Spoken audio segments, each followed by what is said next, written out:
సొసైటీలో లేడీ అనగానే question raise చేస్తారు. జెంట్ అక్కడ లేడీ జెంట్ టాపిక్ వచ్చిందంటే డెఫినెట్లీ సపోర్ట్ అక్కడే ఉంది. బాలే చెప్పావు. రామ్ గోపాల్ వర్మ కాళ్ళు తీసుకెళ్ళి యాంకర్ టేబుల్ మీద పెట్టి కాపు తాగుతున్నాడు. ఒక అమ్మాయి చుట్టూ అతను బిహేవ్ చేసిన పద్ధతి చూసా, ఆ లిక్ చేస్తూ అవి చేస్తూ ఇవి చేస్తూ. ఎందుకు మీకు ధైర్యం లేకపోయింది? వెన్నెముక లేదా? ఉప్పు కారం లేదా?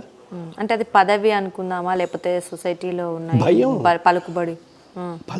వాడు విపరీతంగా గొప్పవాడు అన్నాడు, పెద్దవాడు అయ్యాడు, ఎవరిని కేర్ చేయలేడు, నా ఇష్టం అంటున్నాడు. Plus glamour. ఆయనకు ఒక రాము యుజం అని ఒక యుజాన్ని మార్క్సిజం టైప్లో పెట్టేసింది. అండ్ ఆయన ఇంటర్వ్యూ చేసేది ఒక మంచి ప్రతిభ ఉన్న ఇంటర్వ్యూయర్, ఆడపిల్ల.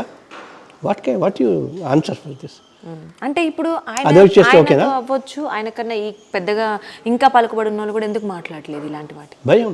ఆడదంటే ఆఫ్టర్ ఆల్గా అదే అంటున్నా. ఆ చులకన ఇంకా ఇప్పుడు ఇంత ఇందాక మీరు అన్నారు ఆపరేషన్ సింధూర్లో లేడీస్ పవర్ చూపించుకున్నా కూడా ఇంకా లేడీస్ అంటే చులకన ఎందుకు, లేదా వీళ్ళకి భయం ఎందుకు మాట్లాడాలంటే? అంటే మళ్ళీ ఎక్కడ మాట్లాడితే తొక్కేస్తారు, ఇంకా ఏదో కొత్తది క్రియేట్ చేస్తారనే ఒక భావన. అందుకేంటంటే ప్రతి వాళ్ళు అమ్మవారిలాగా విజృంభించాలి. సో మాట్లాడాలి, ఎదురు తిరగాలంటారు. అది ఖచ్చితంగా ఎదురు తిరగాలి. ఇప్పుడు వాళ్ళు ఏదో 73 మంది మీద కేసు వేసిందని, కొంతమంది ఎందుకు వేస్తారు, మాట్లాడితే వేస్తారా అది ఇదే అని అన్నారు. 73 మందికి మీద కాదు, 700 మంది మీద వేయాలి. మాట్లాడిన ప్రతి వాడి మీద వేయాలి. నీకేం సంబంధం, నీకేం అవసరం? ప్రొటెక్ట్ చేయ వీలైతే. ఇతను ఇట్లా అంటే నీకు ఇప్పుడు ఖచ్చితంగా చెప్పు, శివాజీది కరెక్ట్, నీ తప్పు, అమ్మాయి తప్పని కదా.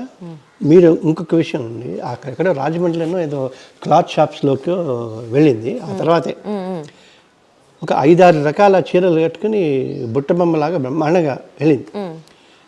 బట్ దీంతో అది పోయిందా? అరే మంది ఎంత గొప్ప సినిమా ప్రపంచం మంది అంటారు. బ్లూ ఫిలిమ్స్లో యాక్ట్ చేసిన సన్నీ లియోని తీసుకొచ్చి ఎత్తులు పెట్టుకుని హీరోయిన్ చేసిన గొప్పవాళ్ళం మనం. అంత పెద్ద గొప్ప ప్రేక్షకులు పొగుడుతారు. అంటే ఈ డబుల్ స్టాండర్డ్స్ ఇంకా చాలు ఈ సొసైటీకి చాలు. నిజమే. యాక్చువల్లీ ఇంకొకటి ఏంటి అంటే అండి ఇక్కడ, సో మీరు అన్నట్లు ఆ సో కాల్డ్ ఆయన చెప్పిన ఏ మెంబర్ ఆ లేడీస్ ఎవరైతే ఉన్నారో చాలా తక్కువ పర్సంటేజ్, 90% మంచి ఇలా డ్రెస్సింగ్ వేసుకునే వాళ్ళు ఉంటారు, 10% అలా ఉంటారు. బట్ 90% వాళ్ళని బ్లేమ్ చేయడం ఎంతవరకు కరెక్ట్? హోల్ జెండర్ని బ్లేమ్ చేస్తారు. ఆడాలంతా అంతే అంటారు, రైట్. మరి మగాళ్ళు కూడా అలాంటి బట్టలు వేసుకున్నారు ఈ జనరేషన్లో. అది కాదు, అదే ప్రాబ్లం, మీ ఆర్గ్యుమెంట్లోనే ప్రాబ్లం. మగాళ్ళు కూడా అన్నది ఆడ ఎట్లా అంటావురా నువ్వు అని మొత్తం స్త్రీ జాతి మొత్తం ఒకసారి ఎందుకు వాయిస్ రేజ్ చేయరు? అంతే. సో అక్కడ లోపం అనేది ఖచ్చితంగా పోరాడాలి శక్తిలా. అంతే. ఇప్పుడు ఇంకోటి ఇలా ఉంది. ఇప్పుడు నేను ఇందాక చెప్పినట్టుగా ఆ అబ్సీన్ సినిమాలన్నీ తీయండి, అబ్సీన్లో కట్టింగ్స్ అన్నీ పెట్టండి, అబ్సీన్ అశ్లీల సాహిత్యాన్ని తీయండి, తర్వాత హోర్డింగ్స్ని తీయండి, పోస్టర్స్ తీయండి, పేపర్లలో జరుగుతున్న చండాలాన్ని తీయండి, అప్పుడు మాట్లాడండి.